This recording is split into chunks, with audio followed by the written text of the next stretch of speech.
మీరు వాటర్ దీని గురించి ఓకే, ఇది మీరు సోషల్ రెస్పాన్సిబిలిటీగా చెప్పారు. మీ పర్టికులర్ మీ లైఫ్లో, ప్రొఫెషనల్ లైఫ్లో, మీ పర్సనల్ లైఫ్లో మిమ్మల్ని బాధ పెట్టిన ఇన్సిడెంట్ కానీ? రీసెంట్గా నేను ఈ ఒక్క అమ్మాయి తప్ప సందీప్ సినిమా చేస్తున్నాను. నాకు చెప్పాను కదా, నా లైట్ మ్యాన్ గత 25-26 సంవత్సరాల నుంచి నాతో ఉన్న వాళ్ళే నాతో ఉంటున్నారు. అందరూ శేఖర్ అని ఒకటి ఉండేవాడు అండి. ఓకే. వాడు ఎలక్ట్రీషియను, అటు బాగా చదువుకుని చాలా మంచి ఎలక్ట్రీషియన్. వాడు సినిమా చూసి ఫస్ట్ షో ఫోన్ చేసేస్తాడు, ఈ సినిమా ఎలా ఉంది, సరిగ్గా లేదని. ఖాళీగా ఉంటే నా దగ్గరికి వస్తాడు మా ఇంటికి. నేను లొకేషన్ దిగ్గానే ఎరా శేఖర్ కనబట్టలేదే అని అంట. వాడు ఎక్కడో ఉంటాడు. ఎరా పక్కీర్ ఎదవా ఆడు మర్చిపోయాను. నేను కొత్త బట్టలు వేసుకోవడానికి చూస్తుంటాడు కింద నుంచి. ఎప్పుడు ఇప్పేస్తానని నా బట్టలన్నీ ఆడి దగ్గర ఆడు వేసుకుంటాడు అంట. షూస్ వాడు నా సైజ్ ఆడి ఒకటే. సో నేను లొకేషన్ వెళ్ళగానే ఒకటి నా షూ బట్టలు వేసుకొస్తే నన్ను నేను చూసుకుంటా ఆ బట్టల్లో. సో ఇలాగ ఒక రిలేషన్ వాడితో నాకు. మా లంచ్ బ్రేక్ లో కూడా వాడు స్కిమ్మర్ పెట్టేసి ఒక ఏసీ పెట్టేసి అక్కడ వచ్చి అతను తింటాడు. మిగతా లైట్ మెన్ అందరూ కోపం, వాడు సార్తో తింటున్నాడు అది అని. సో ఇది మా రిలేషన్. వాడు షూటింగ్ ఆ రోజు 2-3 రోజులు ఎందుకు మొబైల్ ఉంటున్నాడు లొకేషన్ లో. థర్డ్ డే నేను అబ్జర్వ్ చేసి నైట్ షూట్ మాకు, ఏదో లైట్ ఎరగల, ఇడియట్ స్టూపిడ్ జరుగుతుంటే ఆడు మూల ఫోన్ మాట్లాడుతున్నాడు. ఈ టైంలో ఫోన్ మాట్లాడుతున్నాడు. ఫోన్లు ఎక్కువైపోయి వీడిని రేపు నుంచి కట్ చేయండి, వీడిని రేపు నుంచి షూటింగ్ రానివ్వకండి అన్నా కూడా వాడు రాలా నా దగ్గరికి. మైక్ పెట్టుకున్నాను. పొద్దున అయిపోయింది, ప్యాకప్ అయిపోయింది. మార్నింగ్ 5:30 ప్యాకప్ చేసాం, వెళ్ళాడు. ఒక 3 o'clock నాకు ఫోన్ చచ్చిపోయాడు.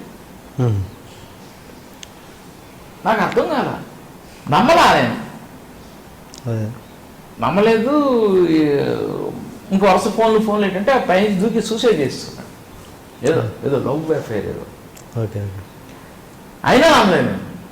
మా స్టిల్ కెమెరా ఫోన్ చేసి అంటే ఆ ముందు రోజు నైట్ బన్నీ మా సరైన షూటింగ్ సాంగ్ చేసి ఆ 3 గంటలకి మా సెట్కి వచ్చాడు నైట్. వచ్చినప్పుడు తనకి మేము ఏదో చూస్తున్నాడు ల్యాప్టాప్లో బన్నీ. ఆ ఫోటో పంపించారు. ఆయనక వీడి ఫోటో ఉంది, నుంచి వీడు చూస్తున్నాడు ఇలాగ. ఆడు కళ్ళు అన్నీ ఎర్రగా, నాకు అదే గుర్తొస్తూ ఉంది. ఇది మాత్రం అంటే మిస్సింగ్ అనమాట. ఇప్పుడు నేను లొకేషన్కి వెళ్ళి, ఇప్పుడు నేను ఏ మూడ్లో లొకేషన్కి వెళ్ళినా నేను ఎనర్జీ తెచ్చుకోవడానికి జోవియల్గా యాంబియన్స్ మార్చడానికి ఒక మనిషి కావాలి. నేను ఎవరిని ఎట్కారాలో కిండలో ఇలా చేయను. వీడు ఒక్కడనే పెట్టుకుంటా ఆ విధంగా. వీడిని ఏదో అంటూ ఈ నేర్పిస్తూ యాంబియన్స్ని నవ్విస్తూ. ఇప్పుడు సపోజ్ సమంత నీకు ఆ బొడుగు పక్కన ఆ లైట్ని పట్టు నుంచి చాలా డేంజరా, నువ్వు గొప్ప ఏమర్చుంటే నీ ఏమైనా కొట్టేస్తాడు, నువ్వు జాగ్రత్తగా ఉండు, నువ్వు మిడ్ నైట్ వెళ్ళి గుర్తుగా పెట్టు, గొప్పని కిడ్నాప్ చేసేసిన చాలా డేంజర్ ఆడు, ఇలా జోకులు వేస్తుంటాడు మీద. ఇప్పుడు ఆర్టిస్ట్ క్లోజప్ తీసినప్పుడు థర్మాకోల్ షీట్ పెడతాడు, అరే ఇడియట్ కొంచెం వెనకరా, అంత దగ్గరికి వెళ్ళిపోయిన సమంత చూసాడు దగ్గరికి వచ్చి ఇలా ఉంటుంది. నవ్వడానికి నవ్వించిన అవన్నీ మిస్ అయిపోయాను నేను. ఇంకెవరితో నేను అలా చేయలేను. అందరూ అంటే నాతో నా ఏజ్ గ్రూప్ పెద్దాడు, అది చాలా మిస్సింగ్ అంతే. ఇంకా రాడు లేడు, ఆ శేఖర్ అనేవాడు లేడు అనేది. ఇప్పుడు నేను షూటింగ్ వెళ్తున్నానుగా, వెళ్ళినప్పుడు ఒక అరగంట నేను సెట్లో అవ్వలేకపోతున్నా. నాకు చాలా ఇష్టం. నా పెద్దాకు చచ్చిపోయినప్పుడు కూడా జులై టైంలో చచ్చిపోయింది. అది బాధపడ్డాను, 3-4 hours బాధపడ్డాను. షూటింగ్లో వెళ్ళిపోయాను, మళ్ళీ ఈవినింగ్ ఇంటికి రాగానే బాధపడ్డా. నాకు 3-4 రోజుల్లో మర్చిపోయాను. వీడిని మర్చిపోలేకపోతాను. ఆల్రెడీ ఇప్పుడు 2 నెలలు అయింది. సో ఇది వెరీ బ్యాడ్ ఇన్సిడెంట్. ఒక్క అమ్మాయి తప్ప షూటింగ్లో ఇప్పుడే ఒక్క అమ్మాయి. ఇంకా మీకు పర్సనల్గా ఇంకా దగ్గరగా బాధాకరమైన సంఘటన ఏదో ఉండి ఉంటుంది కదా? మా నాన్నగారు గుర్తొస్తే ఏడుపు వస్తుంది నాకు.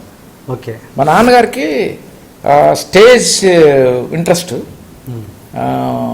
సరే ఆయన ఇంట్రెస్ట్ మాకు, ఆయన జీన్స్ మాకు వచ్చి ఇలా ఉన్నాం మేము. నేను మెడ్రాస్ వచ్చేసాక మా అమ్మ లెటర్ రాసింది నాకు. మా నాన్నగారు మానిపించేసాం. ఈ ద్రాక్షారం వెళ్ళిపోయారు. పొద్దున్న రాత్రి సాయంత్రం 6 గంటలకి భోంచేసి వెళ్ళిపోయారు. నెక్స్ట్ డే తెల్లవారుజామున 5 గంటలకు 6 గంటలకు వచ్చి పడుకునేవారు. ఈ తెల్లవాళ్ళు మెరుగ్గా ఉండడం, సిగరెట్లు, టీలు, ఆయన పొట్టపాడైపోయింది. ఫుడ్ సరిగ్గా తినకుండా సిగరెట్లు, టీలు అంటే ఎవరి హెల్త్ అన్నా స్పాయిల్ అయిపోద్ది. డాక్టర్ స్టాలిన్ మా ఊళ్ళో ఆయన దగ్గర జాయిన్ చేస్తే వెరీ డేంజర్. ఆయనకి లోపల పేగు ఏదో ఇదేంటి కట్ చేసి తీసేసి ఆపరేషన్ చేశారు. అప్పటి నుంచి వెళ్ళకూడదని రూల్ పెట్టాం. మేము మెడ్రాస్ వచ్చాక మళ్ళీ వెళ్ళడం మొదలెట్టారు. మా మదర్ లెటర్ రాసింది, నాన్నగారు మళ్ళీ వెళ్తున్నారు, హెల్త్ మళ్ళీ పాడైపోతుంది అని లెటర్ రాసి నేను తిరిగి మా నాన్నగారు లెటర్ రాశాను. నేను చాలా పెద్ద కెమెరామ్యాన్ అవుతాను, నా సక్సెస్ మీరు చూడకుండా చచ్చిపోతారు మీరు వెళ్తే. నన్ను కెమెరామెన్గా చూడాలని మీరు ఉండాలనుకుంటే మీరు మానేసి హైదరాబాద్ వచ్చి మెడ్రాస్ వచ్చేయండి, అవన్నీ మానేసేయండి అని లెటర్ రాశారు. రియాక్టివ్ వచ్చేసారు, బట్ అప్పటికే స్పాయిల్ అయిపోయింది. నేను కెమెరామెన్ అవ్వకముందే చచ్చిపోయారు. అదొక్కటి పెయిన్. ఓకే. నెమలి ఈనాడులో ఒక నెమలి ఫోటో వేశారు, నీళ్లు లేక చచ్చిపోయిందండి. నాట్ ఓన్లీ నెమలి, చాలా బర్డ్స్ ఫారెస్ట్లోంచి బయటకు వచ్చేసి చచ్చిపోతున్నాయి అంటే నేను చాలా ఫీల్ అయిపోయాను. Okay okay.